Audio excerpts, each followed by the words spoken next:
So, Rachel, talk to me about Wild Church. What, how did you come up with that name, and what is Wild Church all about?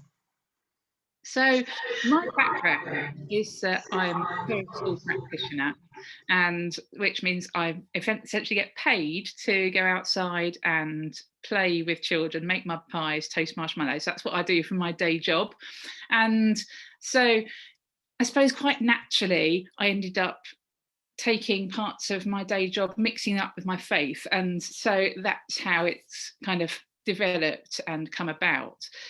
When a few years ago, I was going to Greenbelt and I kind of started visiting some of the stuff that was happening on the Grove, the Forest Church things. And because even from when I was really little, being outside was kind of my happy place, my place where I felt kind of a sense of calm and connectiveness. Um, it's something that I felt quite drawn to, and I really enjoyed the things that I went to and the things that I was part of.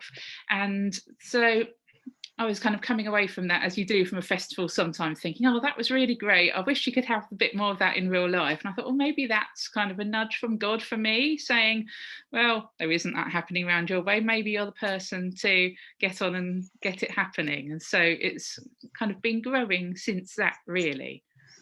Great. So, what actually happens in a wild church? I mean, obviously, looking through the books, a huge amount, but is there a kind of a way of doing it that can be described in a paragraph or two? I think because of where I'm coming from, it's very much, I'm always saying Forest Church is a really broad spectrum of things. There's people who do Forest Church, it's kind of lots to do with liturgy and word and poetry. And then there's me, where it's fed very much through my Forest School practice. And so Forest School is about experiencing through play and allowing people to kind of stumble across discoveries by themselves rather than feeding them the answers. Yeah. And I think what I do when I'm doing Forest Church, Wild Church, whatever we're wanting to call it, is trying to keep that kind of spirit of playful inquiry alive. So because we're outside, it's very much influenced by the seasonality of where we live. And here we are in the Northern Hemisphere. And even though I'm here in London, so I'm surrounded by buildings, actually, I think people have noticed over lockdown. I was talking to someone today, she said it's the first time I've really noticed spring awakening last year, and I thought that's quite interesting because it is just all around us, and you notice the seasons change. And when people first brought the Gospels to this land, of course that's what they used. They noticed how people were finding God through the seasons already, like it says in the scriptures itself, doesn't it? It says that we can see God through the work of his hands. And so lots of the things in the church calendar have been put into stuff that's happening seasonally. And so you can reflect both ways and it can teach you interesting things. Give me a snapshot of, one meeting, say, around a theme of Easter. What kind of things would you be encouraging the adults and the children to be doing? So Easter, when it comes in this country here, it comes on that cusp of spring, doesn't it? It often comes at that time of spring solstice, of that kind of balance between the lightness and the dark. And that's a theme that's really brought out through the scriptures that we're pondering in Easter time, that death and the resurrection and that kind of bursting of new life from what looked like it was dead. And that's something that even if you just go out and walk around even the streets, I was walking around the block today and you can just start to see these little plants popping up through the cracks. So what I'm doing is trying to help people to uncover these things themselves. So I always give people kind of stuff to do together. Often maybe we'll play a game together. I will kind of say, you might choose to do this thing, you might choose to do that thing. You might have a good idea of your own. That's what I do in work day by day. I Yeah. very much try not to push my own agenda too much. Because I think sometimes the more you tell people what to do and what to think, the less actually we're all going to be able to learn from each other. And what's quite nice is that if I'm running a session and maybe I'm saying, so if we're doing Easter, we might be trying to find signs of spring, we might ticking them off on a sheet or taking photos to share with people, or we might be making haphazard pictures, which is where you pick leaves and you bang them with a mallet and you can kind of trace the pattern of the spring leaves. This is bright green.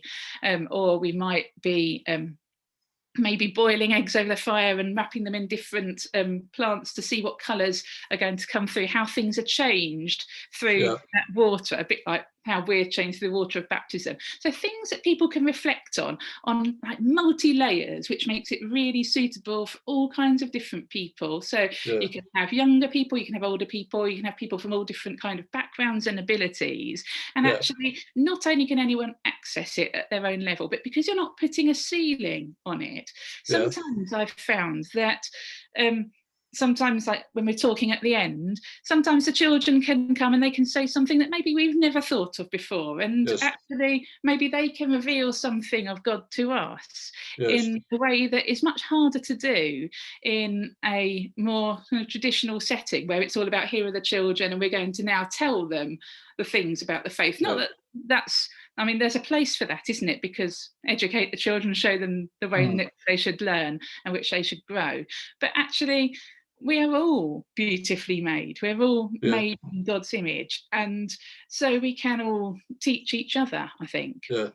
So, I mean, this is a very broad generalisation, but there's aspects of messy church, i.e., quite tactile, and godly play, the exploratory sort I of. think so. I mean, it's interesting to me that in Jesus's ministry, quite often he would tell a story and then he would ask a question. And so, we don't want to ask the question a lot of the time. We want to say, and so the answer is, Yes. but actually the asking of the question leads to a much greater ownership of the answer by the person who arrives there.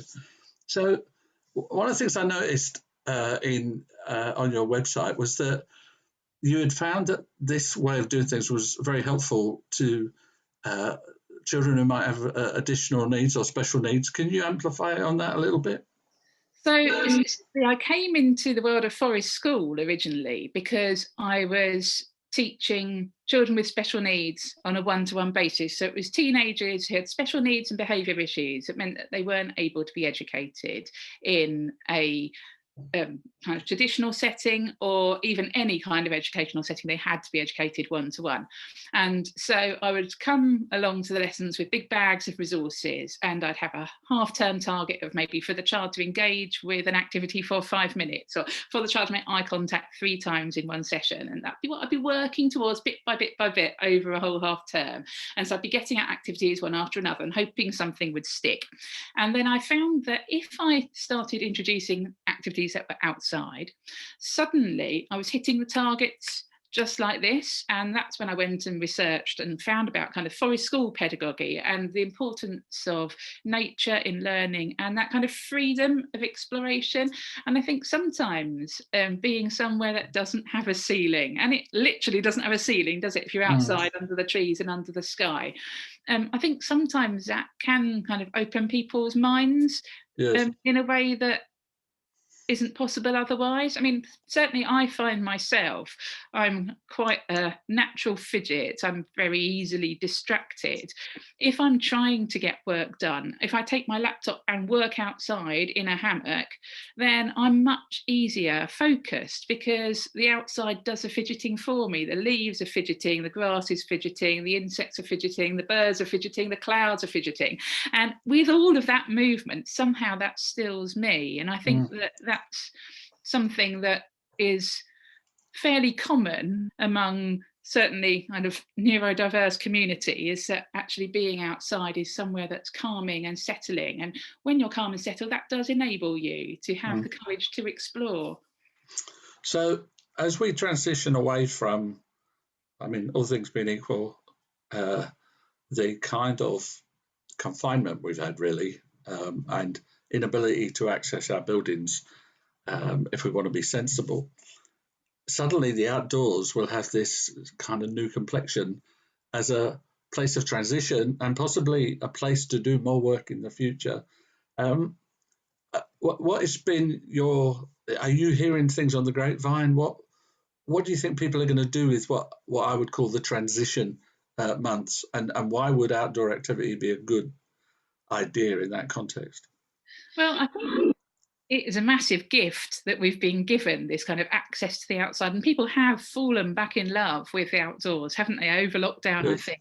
And they're local outdoors rather than before. People were thinking, oh yes, I love hill walking in the Peak District or something, or I love going and swimming in the sea or by the coast in Cornwall, which are beautiful things. But when you have been trapped inside your own local area, actually it's those local trees and those local little bits of scruffy wasteland that you start to feel that connection and love to. And I think that that's a real gift that hopefully we'll be able to build on. As far as churches going back, I think particularly with children or with adults who are struggling with change, to be able to come back into a church building, for some people that's going to be a complete joy, but for other people coming into a church building which is different, which has got restrictions, is going to be quite hard. And actually, in a way, sometimes it's easier to come into something completely different, something that's like a territory that kind of hasn't been colonized, that yeah, you yeah, are already coming with your preconceptions, because it will feel more comfortable than yeah, maybe coming into a building where you need to sit in a different seat, or where there's funny smells or funny things that you notice. yeah, Certainly, children, maybe the freedom of being outside where we've got this ventilation, you're 19 times less likely to catch COVID if you're outdoors and indoors. It just means that you've got this freedom. And when you've got freedom, people relax. When people can relax, then they're able to let the Holy Spirit in. indeed. Now, in terms of actual resources, you've got an Easter resource, So I've got a Lent book right? and an Advent book, which are set up partly. I kind of wrote them for families, so they came out of a Facebook discussion group of mine. So there was me and there was a few friends of mine, some of which were kind of fringy church people and some of which were kind of ex-church people and some of which were atheists. And they were quite interested in how I was keeping Advent, because for me Advent's quite a different thing from what a secular Advent is. And Yes, discussions about yes, this, I say, well, shall we try and do it differently this year? Why don't we all try and do something outside every day and reflect on it and see what it gives us? And so it kind of came out of this discussion group of Wild Advent and and then it was such a success, we ended up doing Wild Lent as well. So it kind of came out of that. So right, I've written it partly for kind of people by themselves and families, but also it works for groups.